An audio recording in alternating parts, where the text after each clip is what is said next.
Hello and welcome to Fingers and Custard, the Explosion Network's Doctor Who Aftershow. My name is Dylan Blight. Joining me, Ashley Hobley.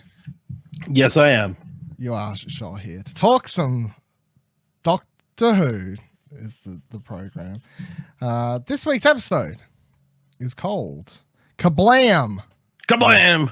Yeah, you got to shout it. You've got to make sure you shout it and everything. Kerblam! Was directed by Jennifer Perrott, who I also believe directed last week's, from memory. Written by Pete McTighe, who I looked up because I was like, I don't know who this person is. I don't recognize them from any previous Doctor Who episodes. And they've written a fuck ton of episodes of Neighbours. There's the trivia. And of course, maybe go, oh, are they Australian?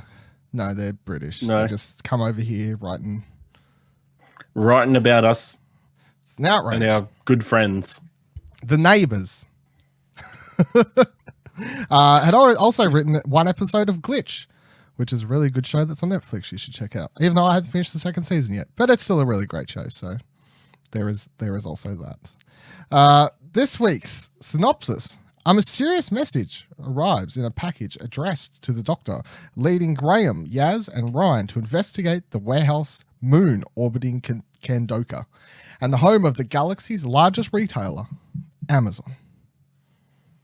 Because that's not actually what it says, but I mean, look, let's go. Everybody's thinking it. Yeah, let's jump into overall impressions, thoughts. This episode is basically Amazon. The episode done by Doctor Who, right? Is that not what it is? Amazon a murder mystery.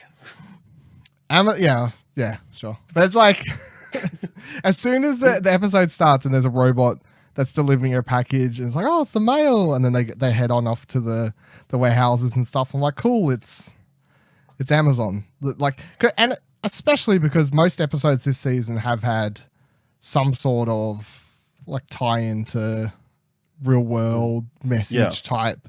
I don't know, however you want to describe it. So what you want to take away as the message from this week's episode? Don't use androids. Robots suck. We need to keep our eyes on those robots, so they're going to take all our jobs. Well, I mean, we need to take out that place that's making all those robots that do parkour and stuff. I mean, that was part of it, but at the same time, we'll discuss the villain. Also, a bit more. don't murder people. Yeah, well, that too. That's pretty much the message every week. I feel we'll discuss the proper bad guy when we get to it in a little bit. But I will say outright, my feelings to this episode were I was really enjoying it until the motive speech was given. You know, when it was, hey, the reason I really want to kill all these people is a reason that doesn't really make sense. Like it was the 3-point terrible villain plot of I want to help save the human race because the robots are stealing our jobs. So to do that, I will murder lots of humans to try and frame the robots. But at the same time, I was like, what? No, you don't make any sense. And I wouldn't say it ruined the episode, of course, because that would be a bit much. But at the same time, I felt like the end kind of plummeted a bit overall for the episode. I thought it was a lot better up until that point. What are your overall thoughts on the episode there? Yeah, I thought it was a fun episode. With twists and turns, you weren't sure who was behind it, the plot. And then I guess the ending happened. And it sure did. It was like fine episode of Doctor Who. Yeah. Oh, and it's nothing to go home about, but it's fine. It was good. It was fine. It wasn't bad. It wasn't great, but it was pretty good until the ending is how I'll describe it, I guess. But let's jump into it. So, as always, going to go through talk about what happens through the episode, stop at any key moments, talk about things that stand out to us. So the episode starts with the Doctor once again appearing. Crashing the TARDIS, losing control of the TARDIS. I don't know. I think she thought she was getting tracked or chased by something. Oh, okay. So it was trying to do all these crazy maneuvers and something.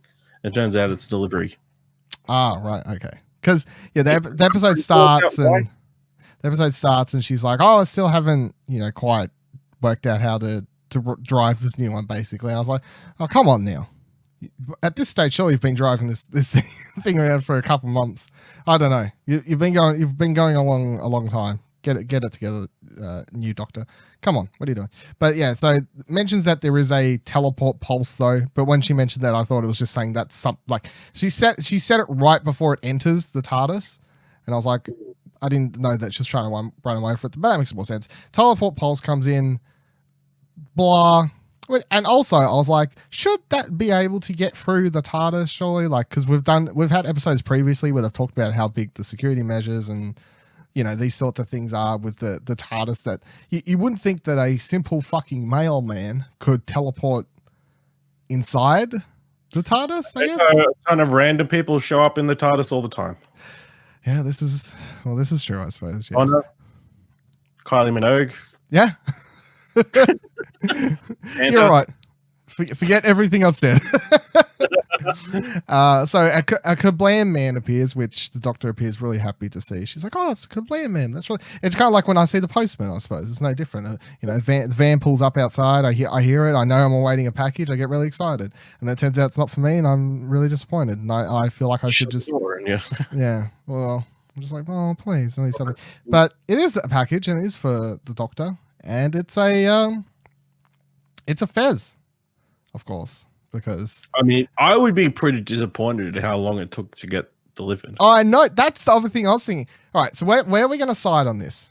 I feel like there's two directions you can go. A, 11th Doctor actually did order this Fez a very long time ago. It's only just showed up. B, the Doctor hadn't ordered anything and it simply got sent so the machine could get the message to her. Option A. Really? You got to get... Yeah, the 11th Doctor ordered this. It's several generations later. That's what you'd put in your Yelp review of Kerblam. So late, it arrived several regenerations later. It might have been in the correct time zone for it to be delivered. Oh yeah, I suppose that's true. Yeah, maybe it was like. Still, imagine the 11th Doctor just checking all the time. Kerblam.com. Go on the website, checking the status of his delivery. Says it's you time travel 2 years in the future after you order it. It just says it's arrived, and you're like, well, when I get back to that year, I know what's waiting for me. My fucking Fez is going to get delivered. Too bad he died, and then the next Peter, the 12th Doctor, never bothered to go back to that timeline. It took all the way to the 13th Doctor to go back to the timeline to even bother picking up the Fez. I will say that also with the mentions and tie-ins to previous Doctor Who episodes and stuff, this episode felt like it had the most Easter eggy type references stuff pulled in, because I'll just mention it now in case I miss it later, but there is a part where I forgot to double check and look up if this is true, but there was the part where the Doctor and they're getting in that cupboard, or they're hiding in that wall section, and it mentions about Agatha Christie and the bees, or something like that. Is that not the David Tennant episode? I believe so. I'll look out for you. I'm pretty sure that's what it is. And side note about that episode, one of the worst episodes of Doctor Who. And the Wasp. Yeah, that one. That's it, right? Yeah, that's what that was a reference to that, right? Of all fucking episodes. But that is one of my least favorite episodes of Doctor Who of all time. I think it's atrocious, but if that's where you want to put the standard for bad Doctor Who. Came up. I guess, yeah. So Fez turns up. Doctor asks if it still suits her. I think she could rock it personally. If I had to, yeah, I'd pick. I didn't think it looked. I didn't think it looked terrible on the 13th Doctor. I felt like we could have a 13th Doctor enjoying Fezes as well. Seemed like it could have been a thing. But of course, the important thing is that on the back of the delivery card, the card says help me. So the crew head off to Kerblam headquarters, which is on a moon. And when they arrive, it looks exactly how you kind of figure a delivery place looks like. It's a bunch of fucking warehouses. Yeah, it's just warehouses, warehouses, where you can see. Nothing super interesting about the place, really, apart from the obtuse amount of logos on the warehouses. I was thinking, I'm like, you only really need it on one. You don't really need it on, we get it. They're all Kerblam. But anyway, so they head inside. Pretty sure you need to put as many logos as possible. Do you? Yep.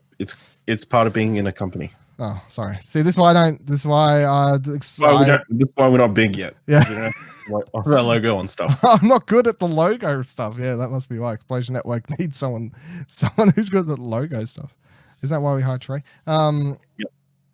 So they head inside. They try and trick their way into getting into the building, and of course psychic paper is the way. They showed a psychic paper to the lady at the counter, and she reads it as their relatives of the first lady. Yeah. What first lady? I don't know, but the first lady,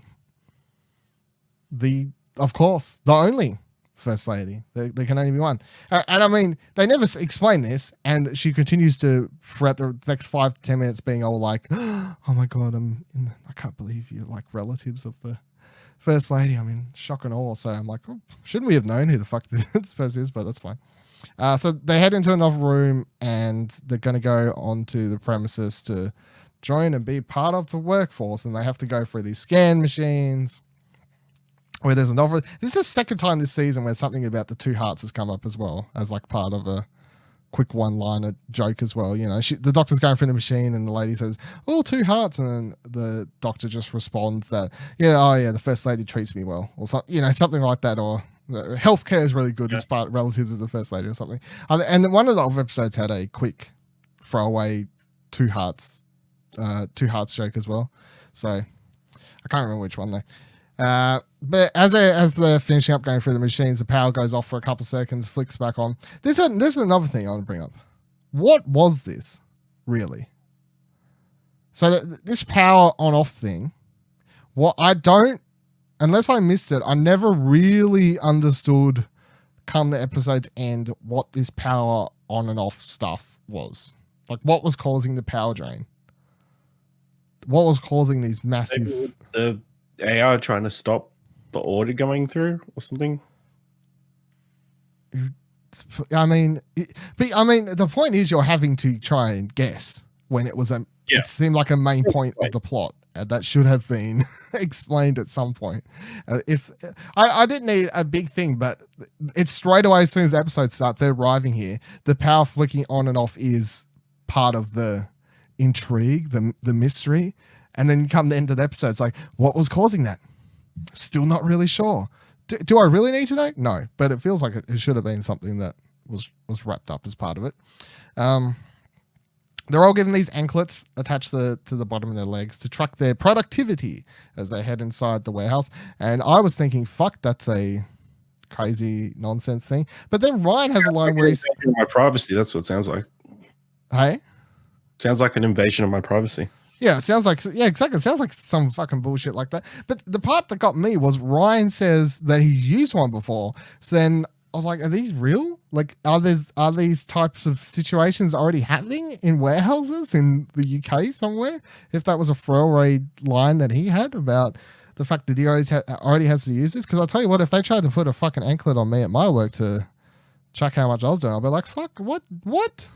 It'd be pretty boring. You're just standing there half the time, aren't you? One spot. No, they want you moving around. They want you restocking shelves constantly and, all over the place, back and forth. They want you. If I just stood there, if I had one of these anklets on, I would be in trouble, I think, because I'm not just pacing behind the counter. That's what Yeah, pretty much. Yeah. Pretty much. So they head out and as they're walking over not conveyor belt. As they're walking over like a high-rise part and they can oversee what's below them, Ryan notes that they are, how big it is, and the fact that they are looking for one person inside of 10,000 people. But spoilers, everyone, in this after show in which we assume you've watched the show, they're not looking for a person. actually turns out to be the AI. Dun, dun, dun. So it does it's not 10,000 people. You're not looking for anyone, Ryan. You got it all wrong. As they walk through they're given basically a tour of what happens, what goes on in the place. It's all. And other thing that was confusing me for a while was how, as they enter the fancy scan machines, all these other sorts of things, and then it's all manual labor. Looks very much not futuristic at all. People are wrapping stuff up in bubble wrap, chucking it down. And of course, the bubble wrap becomes a big part of the episode. But I was like, really? In the future, we haven't... our most protective means of delivering parcels is still bubble wrap. It's not... We haven't... It's genius design. We haven't got past it around. I was like, really? Come on now. Well, do you prefer bubble wrap or packing peanuts? Bubble wrap, because those fucking peanuts get everywhere. They're horrible. Exactly. Yeah. I mean, I like bubble wrap. This episode is a company that's trying to keep it as cheap as possible. They're not going to invest in trying to find fancy new protective postage stuff. You're probably right. I was just disappointed because I just take everything that happens as Doctor Who as a sign of the future, and I was disappointed in what the future Amazon looked like. I want something better. I need you to give me something else. So they walk through, blah blah blah, told about showing the happenings of the place. They're also told not to get on the conveyor belts. Definitely don't get on the conveyor belts. I thought this was a funny part because as the lady whose name I have written down a little bit further, but I think it's Judy, as she's explaining don't get on the conveyor belts. It cuts between a couple times between Doctor's face, which is this big really, come on, I want to get on the conveyor belt. It was very much like a little kid disappointed in hearing that she can't get on the conveyor belts, which I thought was funny. So they're all taken off, and freaky robots take them off into their different departments in which they're all going to be working, and the Doctor switches job bracelets with Ryan, even though really, when they arrive at the same destination, I'm like, you didn't really need to switch. You probably just got to... you're in the same room. I think they'll look at the lights. Well... No, because she's like, I need to switch lights with you, Ryan, because the person who sent the message was probably in the labeling section, and you've got the labeling job. So she sonics and makes them switch jobs. But then when they head off to their job section, Ryan is in the same fucking room that the Doctor's in doing the labeling stuff anyway. She didn't know that. This is true, but she doesn't need to know that. I'm talking about whoever wrote the script, at which point I'm like... This is an unnecessary bit. What's the point of this bit? Just to show she could change the bracelets. Look, the Sonic fucking opens. It's just one of these things that as soon as it happened, and then they're in the same room, I was like, "Is this is this?" It was amusing. That's why. I didn't find it amusing. I felt like it was completely unnecessary. But she did it purple. Yeah, I like purple too, but anyway, they're so yeah, Yaz is taken off to a different section. She basically goes to the collection section. I don't know what the proper name is of it. The grabbing the stuff to take to be wrapped and delivered, whatever that title is, I guess, whatever that is. And Graham gets stuck as a janitor because of course he does. Shout out to fucking Graham in this episode, once again killing it, star of the show as far as I'm concerned. The best of the episode. Graham, watch out. He will not die. Don't believe Ash and his Reddit theories. Or Barjo from that other fake Doctor Who show. Never heard of it. ABC. So Yaz down in her section is talking to this worker guy, Dan, who's got his poster up on the wall and everything. He's such a great worker, and he's explaining this. He's explaining that his daughter gave him this necklace that says Dad on it, and stuff like that. And they're going around just chit chatting pretty much. And this robot at the same time keeps interrupting them, telling them off for talking too much. Very annoying. What makes it worse is the robot isn't like, can use proper whip and chain or something like that. Get back to work. It's more, it just walks up and goes, hey guys, I hope this conversation sounds really great, but how about you fucking stop?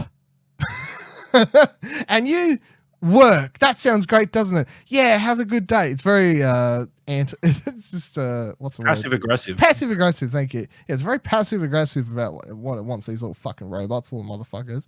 So Yaz looks up and the next thing she has to go collect is from section 9, which is apparently this big, evil, dark section, and Dan says that he will go for her because the last person that went down there disappeared and never came back. Dun dun dun. So Dan heads off to do that, and Yaz stands around for a couple seconds and then pretty much heads off after him anyway, because of course, and it's Doctor Who, because that's how it works. The power goes off once again. This big part of the episode that apparently is not a big part by the time we reach the end of it, when maybe well, I'll save it till the end. Okay. So yeah, comes back on, and the Doctor and Ryan are in this room. They're chit chatting to this girl named Kira, who's been working there for a while, and she's saying about how, you know, if I get bored, I just try and picture how happy everyone is when they open their parcels, and I've never got a parcel, but it's like, dun, dun, what is Christmas? What happens? Just send me an Amazon parcel. Someone please make me really happy. And then this manager person walks in, whose name I didn't bother actually looking up the character name. I'm sorry. But the manager dude walks in and he's Java. Is that his name? Really? Java Slade. Java. All right, well, I'm just going to stick to manager dude because I'm not calling anyone Java. No one gets a name that cool and to be this not cool. You know, I'm not having it, Ash. The manager, he sounds evil because he's called the manager. That's what they are. They're evil managers. So he comes in and he starts threatening, you know, everyone get back to work, blah, blah, blah, blah. And I was excited for a couple of seconds because I was like, and I was on board with the whole, this dude definitely done it. This dude is the one because, of course, he's the human evil character, the only human bad character we've met so far in the episode. Yeah, so it's like, it has to be him. There's no way around it. Little did we know the twists and turns that were about to come our way. We were unsuspecting. We didn't know what was going to happen. But yeah, he starts being rude to Kira, and then the Doctor sticks up and tells him what's what. And I thought she was about to get put in her fucking place, but then he backed down. He backed down. He left. Yeah, he's like, oh, fucking, yeah, all right, Doctor. I'll leave. You use some big words on me. I'll do what I need to do. Then we cut back to Dan, who's back down in the section 9, and he's going along with his trolley or whatever, and he bumps into, or doesn't bump into, he sees a robot right up in front of him. Of course, section 9 isn't just the area where people have disappeared. It's also the area where the lights apparently don't work anymore, and there's flickering of lights that are remaining. Where, you know, it's very dark, dingy area. I'm like, what the? Who's looking after this place? Someone fix this up. What's going on? The programming was make it look as murdery as possible. Well, it's succeeded. It's definitely succeeded. If that's what its job was. Dan tries. He tries talking to the robot for a little while, and then he says, "You know, your voice box must be broken or something along these lines." So he turns around and says he'll go get help. And of course, right as he turns around, he's grabbed on the shoulders and. What's happened to Dan? What's happened? Because we cut to Yaz, who's running down after Dan at this point in section 9, and we're like, oh no, what's happened? She's looking through the aisles trying to find him, and then she hears Dan scream out off in the distance somewhere. I'm also like, what happened to Dan? Now that I can think about it, did they just pop some bubble wrap on him? Is that literally what's happening off screen that we can't see?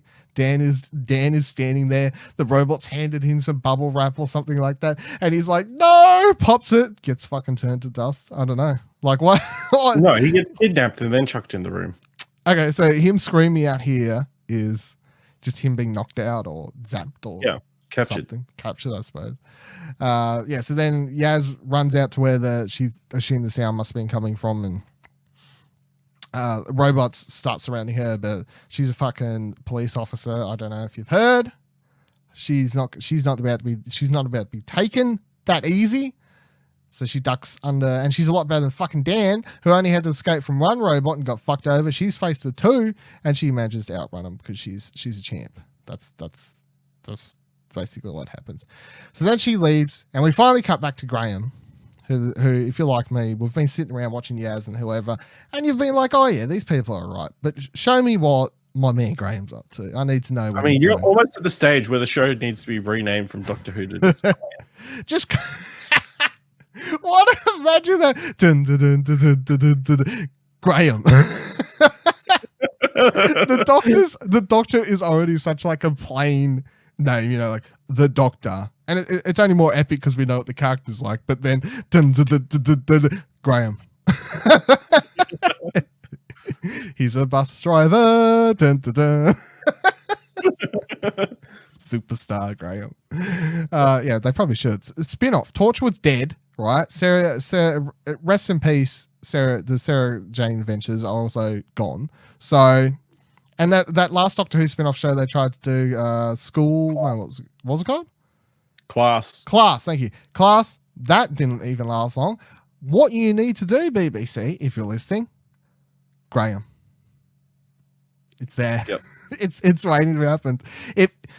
Don't kill him off, mate. If you're gonna change companions, whenever the Graham leaves, you're gonna drop him off. He's gonna say goodbyes to the Doctor. It's gonna be real sad. I got it.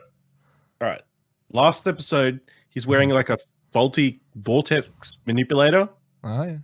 And like, so at the end of the episode, he's just gone. And then the next season of Graham is him just getting zapped into different periods of time. I love it. Manipulate. You can send your money to whatever Ash's BSP is, BBC, and you can make this. Yep. Make this show. Just 10 episodes of Graham popping up in different time periods. I'm down. It's solving it. It sounds better than just talking to people. just Graham out there being Graham. Yeah. That's all I need. That's it's Here's bus. Yeah. Every episode he meets a new bus driver from a new age. Even the Stone Age, there's bus drivers, Ash. You know what I mean? There's always some. It was just the one wheel on the bus, but yeah, it goes round and round still.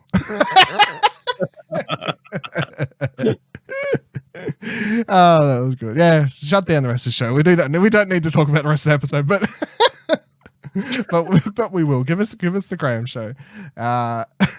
So down in the janitor section, Graham is being rather funny as he's getting finally let out of his training session with his robots. So, all right, mates, yeah, fuck off. I'm sick of being around you. And he meets Charlie, who is the other janitor who's working down there.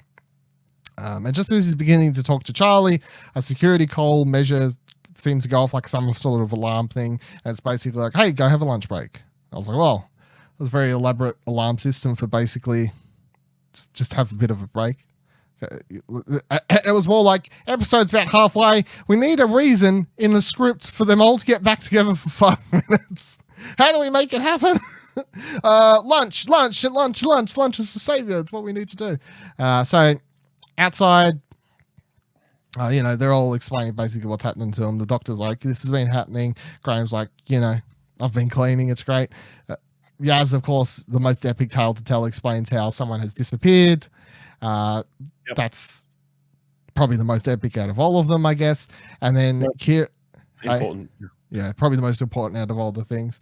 And then Kira, the girl that the Doctor and Ryan had been met with, is walking along and she drops her fucking food on the ground. This was a really awkward scene overall. It was really, really weird.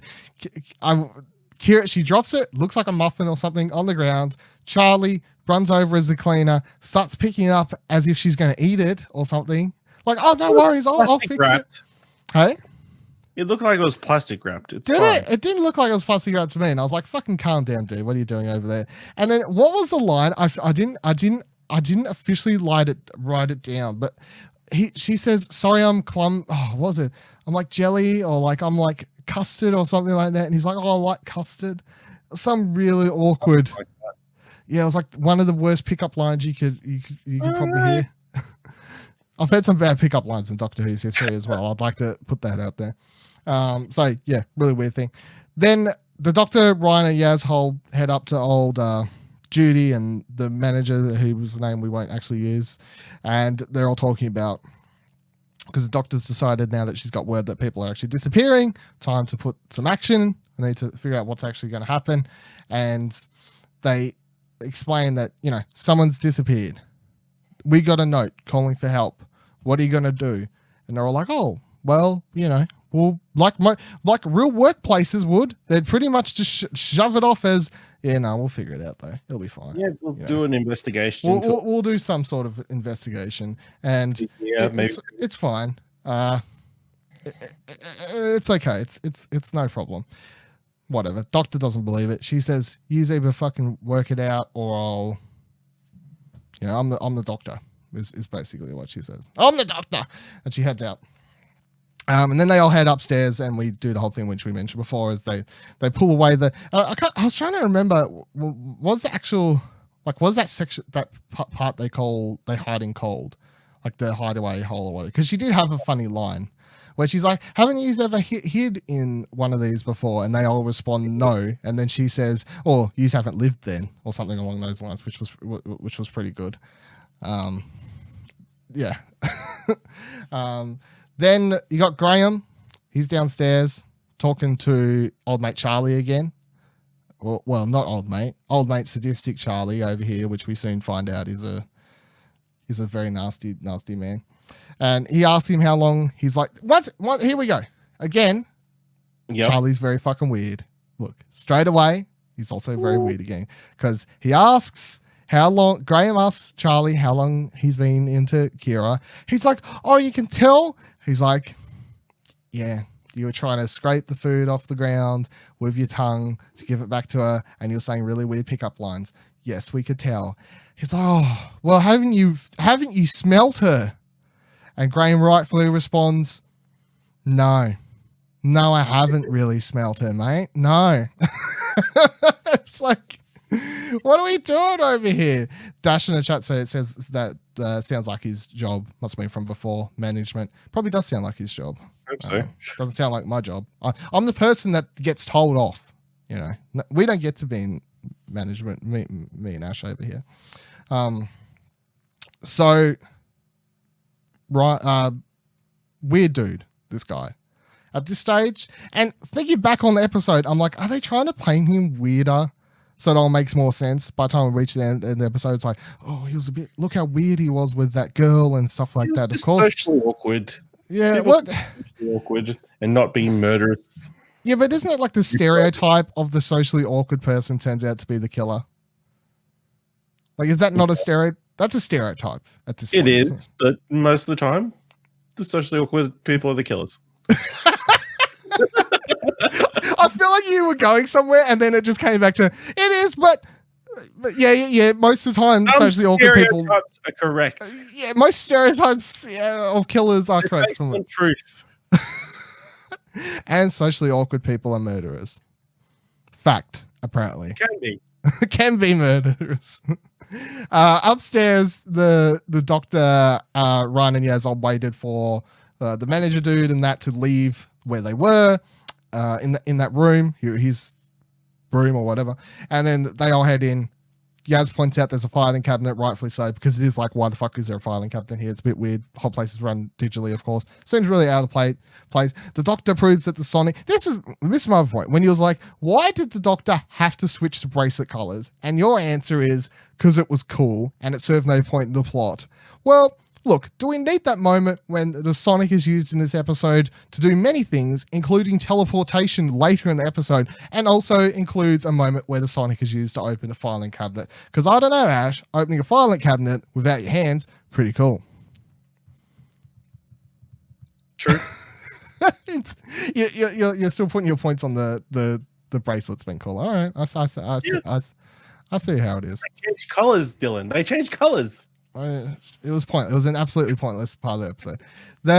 So they look inside the thing and they find this paperwork, and as they're looking, and they all look shocked and horrid. Of course, someone enters, and it's Judy, and she's like, "Oh, fucking, yous are fucking idiots! Look, you've got bracelets on. I tracked yous all here. Yous are fucked." And then everyone stands there like, "Oh yeah, we are a bit stupid. Yeah. We did have these bracelets on, didn't we?" Yeah, it was like, "Oh, we kind of forgot that was a thing. Oh, whoops, a bit silly. That's fine." But then they start explaining to Judy, look, we're only here to help. Come look at this. We've got this paperwork over here. Come have a look. It'll help you out. Do it. Come over here. They look at the paperwork, and there's a list that the manager dude has been keeping of all the people that have been disappearing. So, of course, we're now like, aha, it's definitely him. He's definitely the one that has been doing it. He's definitely the one causing all these troubles at Amazon of the future space wizard time period moon place things. And then the power starts going off, and it goes off fully. I'm like, oh, fuck. I don't know if you know, Ash, but this power thing is a big part of the episode that is never fucking explained. Graham, of course, shows up at this. I completely missed the part before, but it's fine. We'll skip it. Graham and Charlie had this nice chat before. I forgot the part. They run down. Charlie's like, I can get you a map. Graham's like, I want a map. Get me a map. Charlie takes him to a place where there's maps. They grab the map. Power goes off. Graham shows up with the map for the doctor. Cool. We're all caught up. Good job, everyone. So Graham shows up with the map and then gives it to him, and they look at the building outlet, see what's happening. They're like, cool, we've got to look at the building. This all sounds very exciting. A robot shows up at this point. Charlie, for some reason, this is the other thing. I suppose they are maintenance, right? They aren't really just janitors. Is that what? Yeah. Because there was a point that there was no point where with Graham's job where he was being trained to help fix the robots. It was just, here's a mop and bucket. But we're supposed to remember that Charlie is more than a janitor. They're the maintenance people. Because as soon as the robot starts up and shows up and starts acting all weird, Charlie says, nah, no worries, I can fix it. And he starts heading over to her. Which for a split second I was like, hold on, janitor. How are you fucking fixing the robot? Leave it to, I don't know, the doctor or someone. But I suppose we are supposed to assume that they can do more than that. But of course, as he shows up, things start strangling him. And then tie this all back to the end of the episode and what we know now. Is this robot not just heading in because it knows that Charlie is the one doing everything wrong, and it is just like, I will fucking kill this person because they know he's the evil one. As in, if Yaz or Ryan had walked up first to the robot, it might have just been like, get the fuck out of the way. I'm charging. I just want to kill Charlie because they know he's the problem. Well, the system knows that Charlie's the problem. So, yeah, that makes sense. Yeah, putting it all back into context, I suppose. Looking back from the end, some of the stuff. Now that I think about it, the reason I'm guessing the power was related to when the robots go crazy and kidnap people. Is it? That must, yeah, because it happens right before Dan gets kidnapped, and then it happens again just before Kira gets kidnapped. Why is the power going out though? Like, why? What's that got to do with the kidnapping? That's. It just correlates. There's no reason why it should go out, but. And why does it go fully out now? I don't really know, but yeah, I suppose it has something to do with that. They end up ripping the robot's head off and they shave. They save Charlie. They're like, cool, we do that. The doctor they start talking about that the whole system has gone haywire, and what they're going to need to do is hack into it to save it. They look over the missing people's list again, and Judy starts explaining that the reason that she never realized any of these people were missing in the first place is that on her map, like tracker thing, the way she found the doctor and that all in the room, it still had them all on it as if they were still working, and that's how she never realized people were actually missing. The doctor says that she needs access to an older version of Kerblam. Charlie says, yeah, no worries. No, or Graham says, no worries. That's an important part, I suppose. Graham says, yeah, pretty sure we saw one of those down where it was. So they head on down to get access to Kerblam version 1. Yep. And they head back down to where Amazon. Yeah. Well, Amazon version 1, yeah. Yep. The Amazon version version 60. The Amazon version 60 they're on right now, yeah. As they head back down, they get it, and they're picking up the Amazon version 1 or Kerblam version 1, whatever you want to call it. And we cut to a shot of the manager dude loading up some sort of, I suppose, stun gun. It looked like some kind of taser sort of weapon. I suppose, but some sort of gun. And of course, it's done menacingly to add to the fact that it's like, oh, dun, dun, dun, this is the bad guy. We're going to pull so many twists and turns this episode. You'll never know who the real bad guy is. Hi, Sim in the chat. How are you? Welcome to Fish, Fingers and Custard. So then we cut to Kira, who you may have been like, oh, what's going on with old mate Charlie's crush of the day? And she's down there having a great old time. talking, doing the job. Oh. She's killing the job, you know. Killing that packing game job. It's a great job. Go do it. And then to Robot Shop, explain to her that she's been awarded the Worker of the Day award, and she says, "Oh, I didn't know that's a thing, but that's super exciting. I can't wait to do that. That sounds great. I'm going to do it." So she starts heading off with them. Cool. All right, Kira. Just don't head off with scary robots. That's the number one rule of life. Pretty much, don't do that. The Kerblam system, as the doctor's trying to hack it, turn it on, do whatever needs to be done, it shuts down, and the doctor explains that it will need to restart before she can hack it. In other words, it's a plot device to say they can't do what they need to do yet, because I was like, why is this happening? But it's whatever.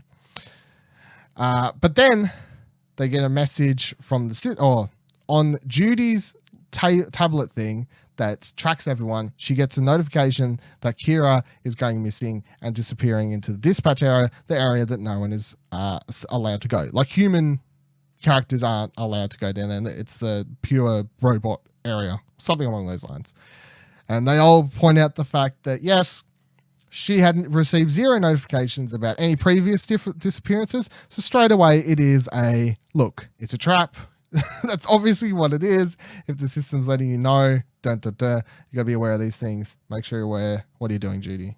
Keep up with what's going on. Jeez. Do we need to? So then Ryan says, of course, we'll go save Kira. We'll go down to dispatch. We'll do what we need to do. Everyone says, how are we going to get down there? Ryan says, I've worked in a warehouse. No worries. Got it solved. He takes Yaz and Charlie. They head on over to the hole where the dispatch chute, I guess is what you would call it, conveyor belt chute type thing. Yeah. Head on over to that, and he starts explaining, this is what we're going to do. So at the hole, he starts explaining that the last time he ever did this, he broke his ankle. So that's a good start to the whole conversation, really. And that he survived. It was fun, but he broke his ankle. He's like, no worries, we'll still do it. We've got someone to save. We'll go for it. So he jumps through. Yaz jumps through. Charlie follows through, of course. He needs to get down there to save the love of his life. And then cut to maintenance down in the maintenance area. Kira is taken inside a room that looks like a police fucking interrogation room, basically. Like, there's no way, especially when those other characters show up later, and there's even the glass, like an interrogation room type thing. And I'm like, why does this exist in a maintenance section or whatever it's supposed to be? It looks like something out of some of those robots, they just steal stuff. So sometimes you just need to interrogate them. You just need to interrogate the robots.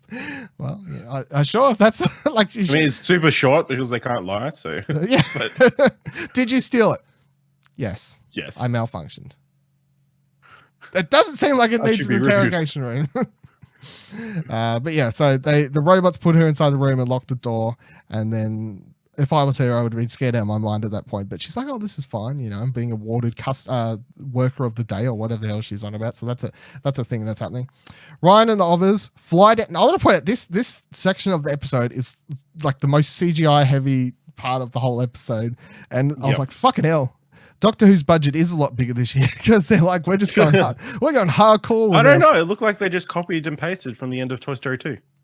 That's what I was making. It was, well, all right. I was thinking about 2 movies. I was thinking about watching this scene. Toy Story 2. Yep. And Attack of the Clones.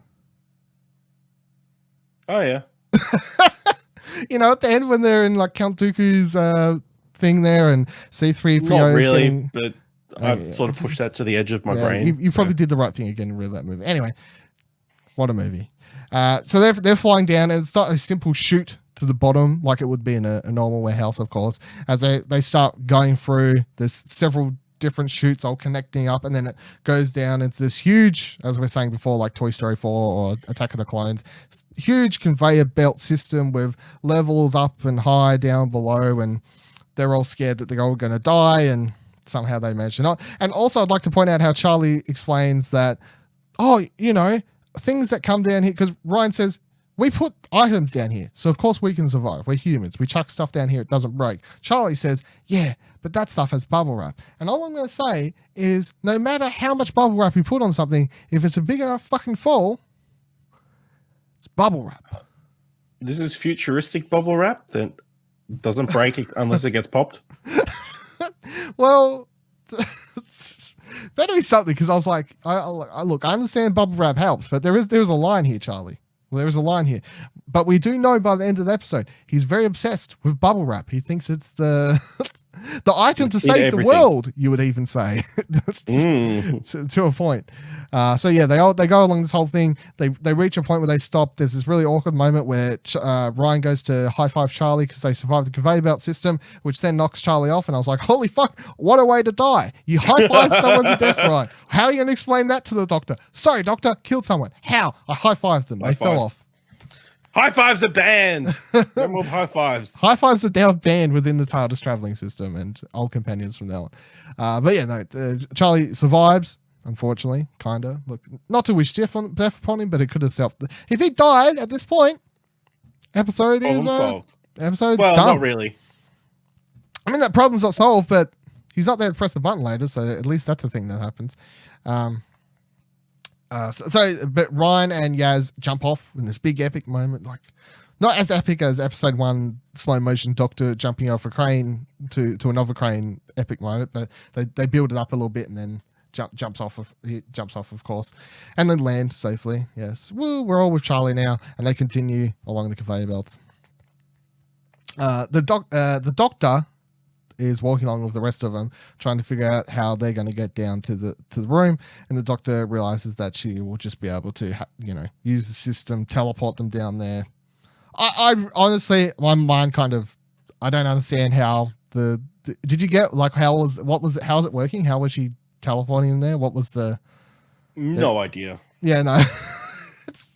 I guess it's the same technology that the Kerblam mans are using to teleport, I guess. Yeah, she sonics into that and she realizes, and right as she's realizing that she's going to be able to use the sonic to teleport them but in 2 different places, of course, the manager dude shows up, points the taser thing or whatever at her and is like, I'm gonna fucking, and right as it seems he's about to zap her, she activates sonic, teleports them all downstairs, and then turns at the tables, and then he explains that he thought the doctor was the one causing all the problems, even though the doctor had shown up and already like 10 people had disappeared before she didn't even show up. That makes no sense.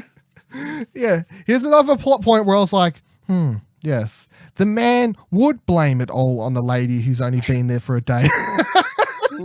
I don't know if it is a plot hole, because, I mean, some managers are just not as bright. Yeah, I mean, it's true, but I was like, come on, dude. Like, really? Is this Yes, it must be the one person who's been here all day who's been the cause of this. Who's been here for 24 hours.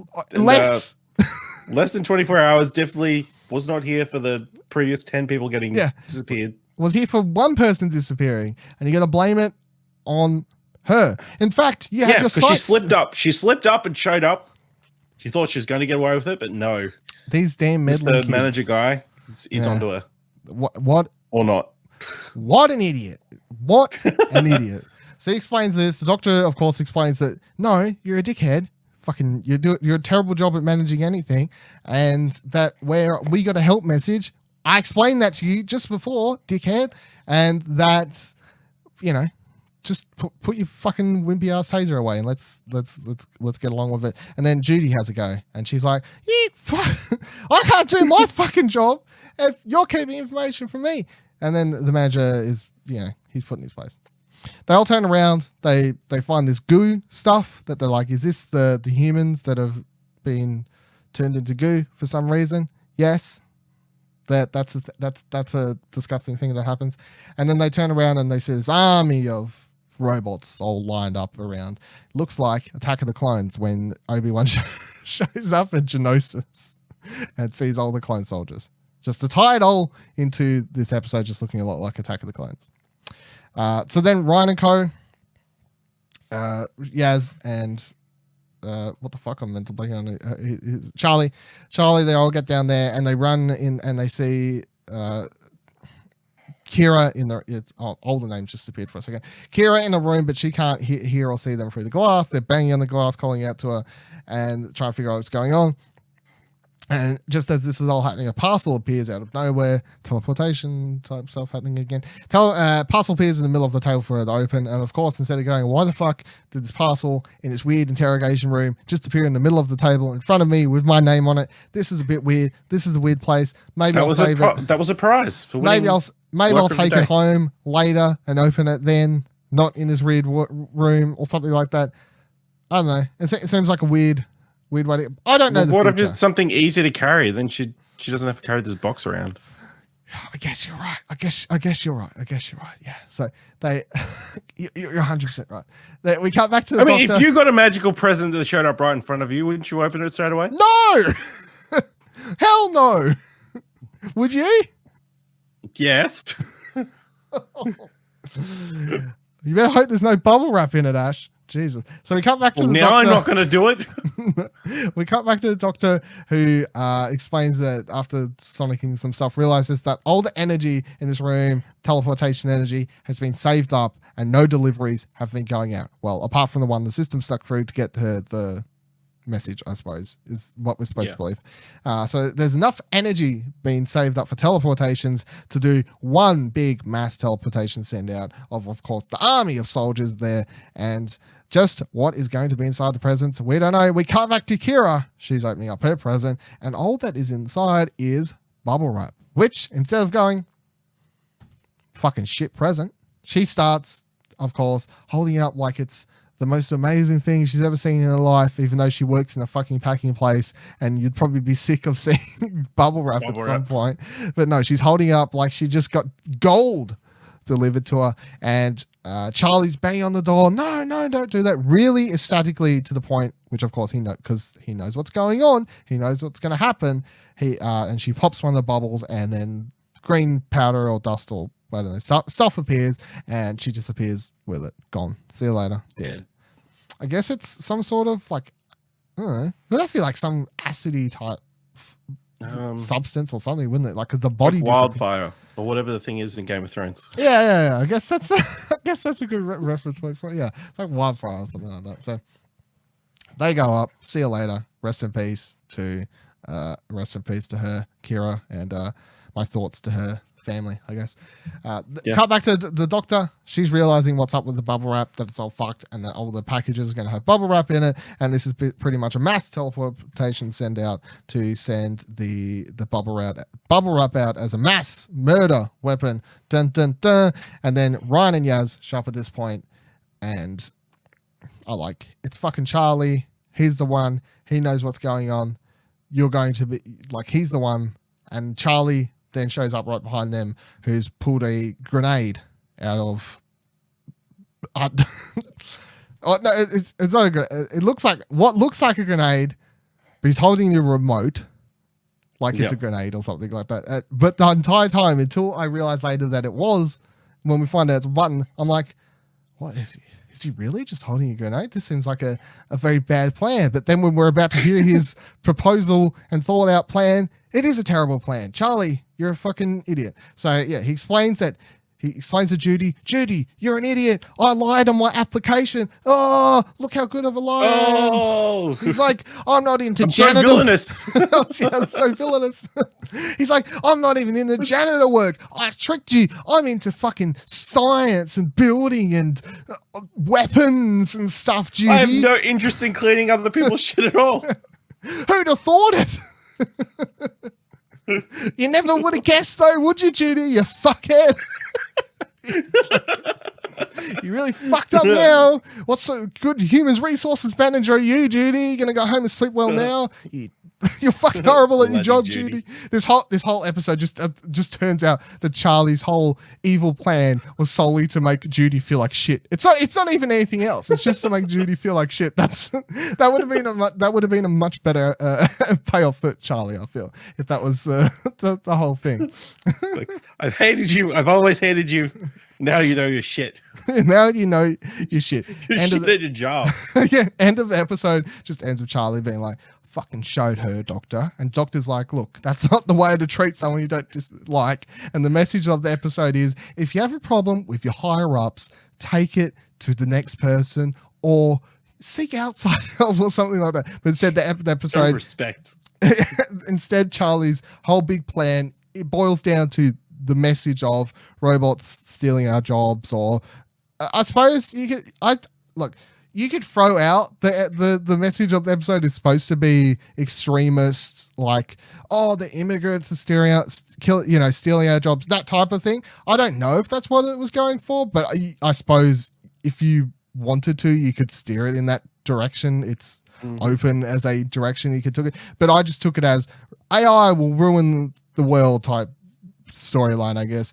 But the whole play out still didn't make any sense to me. It still doesn't. As I said at the start, what's going to happen is they're going to investigate this, and then they're going to realize it was a person behind it the whole time, and then they're going to make it so that they don't have to have humans working. Yeah, and then they'll get rid of all the humans. Yeah, so it's such a stupid plan.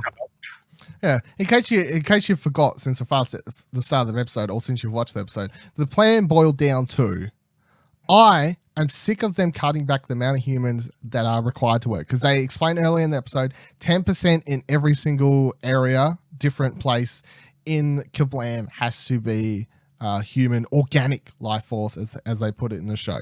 So that's how much humans there are. Hey?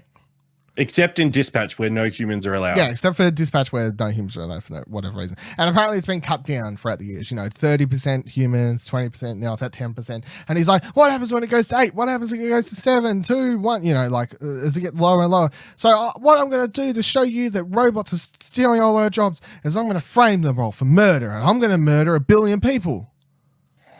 And you're listening to him and you go, what? What, Charlie, you're a terrible bad guy. You're a fucking terrible bad guy. You're telling us this and you're not murdering us. Yeah. Yes.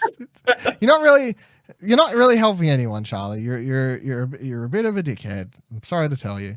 So he pops the button, all the robots begin the teleportation process. I mean, in my mind, I'm pretty sure the teleportation process should have been instantaneous as soon as he pressed the button, but give it a little bit of leeway, I suppose. It is a television show. Fiction needs to happen.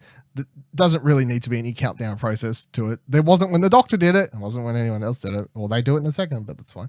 So they'll run off. Doctor starts, trying to figure out, of course, how to save the day. And what she ends up doing is she picks up the Kerblam version 1 helmet, the body, whatever it is, contraption, version 1 Kerblam, plugs it into the system and tells it to order all of the robots to travel to where they are now. That's where they're going to be. The delivery is where they are right now. And then once they arrive at the delivery location, they're to open up the parcels and do what everyone does with bubble wrap, to which the robots would have been like, I don't know. Chuck it in the bin. Yeah, like, what does everyone do with bubble? Like, shouldn't the order have just been pop the fucking bubble wrap? You're leaving our lives in assuming that they know what your order means, Doctor. Yeah. But apparently they do know what everyone does with bubble wrap, and that is pop it, apparently. So this whole thing is happening. AI code that was written in. Yeah, I know. They begin yelling out for Charlie, who's halfway through the crowd of robots, because that's the way out, apparently. I don't really know. So he's out that direction. They begin yelling out, come back. Graham's like, come back, mate. They're trying to count down, there's not really a countdown system. We just wait. The robot's beginning to open up a package. He's still standing there. Too late. Graham says, just leave him. Doctor says, yeah, fuck him, right. Teleports him out of there, and then the place, kaboom, goes up. Goodbye, Charlie. Goodbye, that section. Goodbye. Yeah. I missed a good pun. Fuck. Yeah. And then we cut to outside, and the Doctor is having a conversation with Judy and the manager, and Judy's explaining that they're going to be closed for the foreseeable future. Who'd have fucking thought it after what just happened? Who'd have thought that would be happening? But there will be reopening with a majority of organic workers in most places. So the moral of the story is that was a mistake. Yeah. It's like the problem was human. Yeah. The solution should be more robots. Yeah. Take out all the humans. What you did is you caved to what the terrorists wanted. Yeah. Really? I don't really understand the the messaging is not great in this. Messaging, of this entire episode. And then also I found that this last scene, the ending, weird for two different reasons. So then we cut to inside the TARDIS. Yaz is talking about that she wants to deliver Dan's necklace that she found somehow. I don't I don't know where she got it, but she somehow apparently found Dan's daughter's necklace that says Dad on it, and explains that she wants to deliver that to the kid. And I'm thinking, oh yeah, the episode's going to end with them delivering that to the daughter or something, you know, a sweet ending, I suppose, something along those lines. That'd be, you know, something nice. And then we cut over, Graham's about to play with bubble wrap for some fucking reason, and the doctor says, yeah, probably don't want to play with that, it's from Kerblam. And then we have a close-up shot showing that they've got bubble wrap inside TARDIS. Why are they keeping it? Why they brought it inside the TARDIS, I have no idea. And then the episode ends. I'm like, oh, we're not actually going to see them deliver the necklace. That was just a thing that was mentioned. It blew up. The TARDIS blew up. There's no episodes left for the end of the seasons. I'm looking forward to the next incarnation of the Doctor. I'm looking forward to Graham season 1, where he's a ghost, traveling the planets of traveling the whole of the Kerblam studios. So this week's villain is, you know, will be in the book as the Kerblam robots. Although, of course, we know it is Charlie, really, once you get the spoilers. But if you head on over to the Doctor Who website, they are going to have the monster encyclopedia up for the Kerblam worker robots things. Yep. So taking it, just I'm going to rate them as creepy things, even like taking out the fact that they're not actually the villains episode. What are you going to rate them on? Just taking in them as creepy sort of, you know, things in the background. Like a 6. They're fine. The design was pretty cool, but they didn't really do anything. I'll give them a 7 because they remind me of, their faces reminded me of the clowns from, you know, when you go to like shows, like the moving ones, you got to throw the bowls in, their mouths and that thing. You know those ones? And I really fucking hate those. They are weird looking, and these robots reminded me of them. So I found them off-putting pretty much the entire episode. But that's what I was saying. I found the majority of the episode until the last 15, 20 minutes or whatever it was. Well, 15 minutes, I suppose, once the robots weren't really turned out to be the big villain. Everything up until then, I was finding rather creepy at all points in time because I found their design generally creepy. What would you, if you was going to rate Charlie though as a villain, what would you give him? Because I'll give him a total of 1. Like a 4. Nah, he's a fucking... At least he had a purpose. Did he? It wasn't a very thought out or good purpose. Yeah. How about... I'm glad we don't have to see him again, is all I'm going to say. No, he was... First villain so far this season who's like the Doctor's sort of let die. Yeah, that was all interesting, but at the same time, I didn't feel like you could...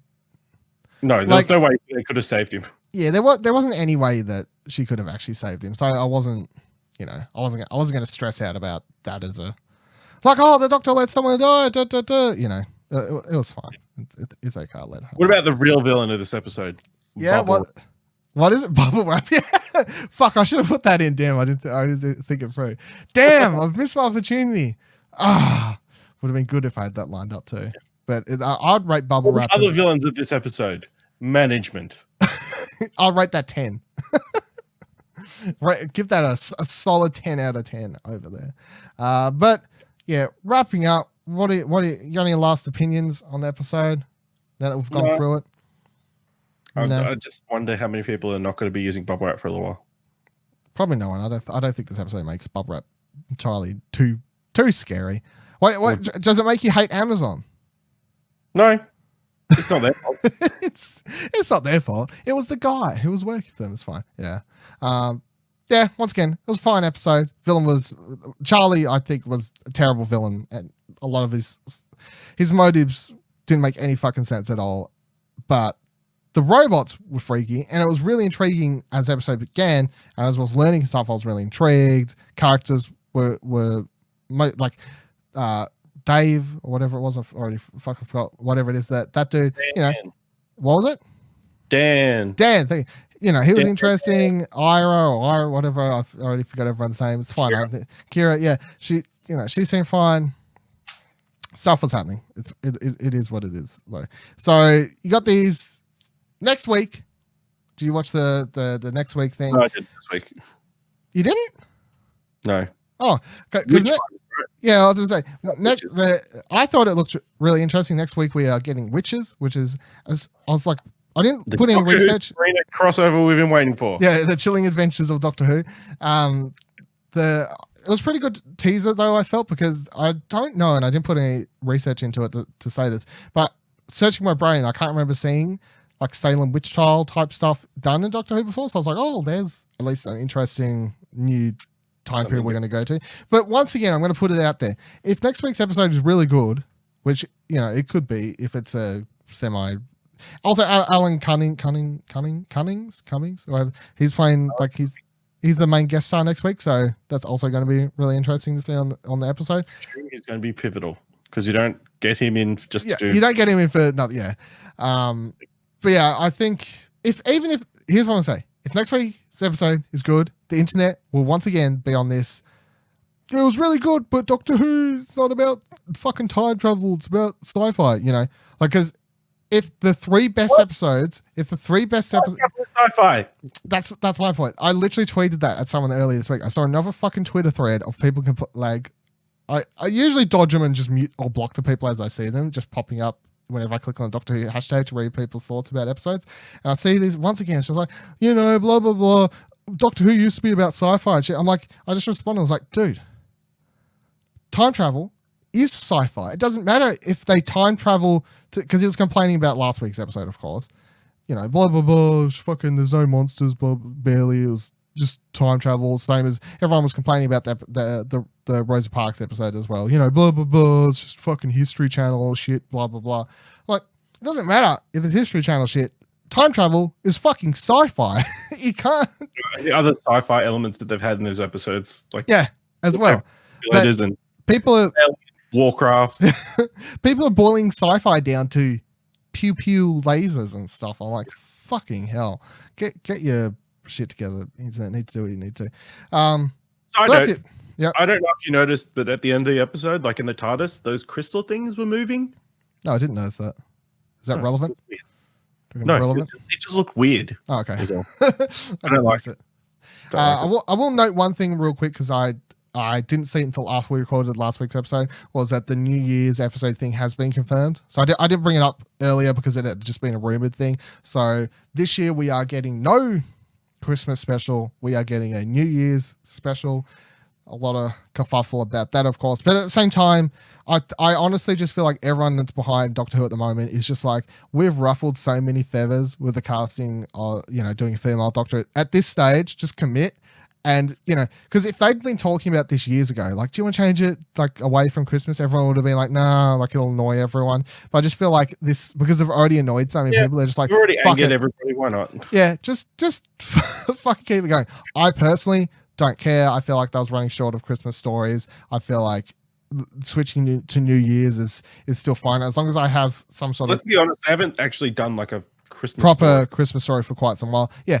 But I mean, one of those Christmas stories was just a fucking superhero one that was set during Christmas time, and I was like, okay, well, that's a thing that's happening. One of them was The Lion, the Witch, and the Wardrobe, set at Christmas time. So, as long as I'm getting a Doctor Who special at the end of the year, I'm fine. That is the only tradition part of the special I need. I don't need it to be on Boxing Day. I don't need it to be Christmas themed. I just need it to be something that, at the end of the year, there's a Doctor Who special. That's the part of the tradition I would like to keep around, you know, because that's what I'm used to. Are you on the same boat or? Yeah, I guess. Like, it's hard because I've only been watching like Doctor Who for like 4 or 5 years, so it doesn't really. When I binge watch all the Christmas specials, it was like not Christmas time, so it doesn't really matter to me. Yeah, that's true, I suppose.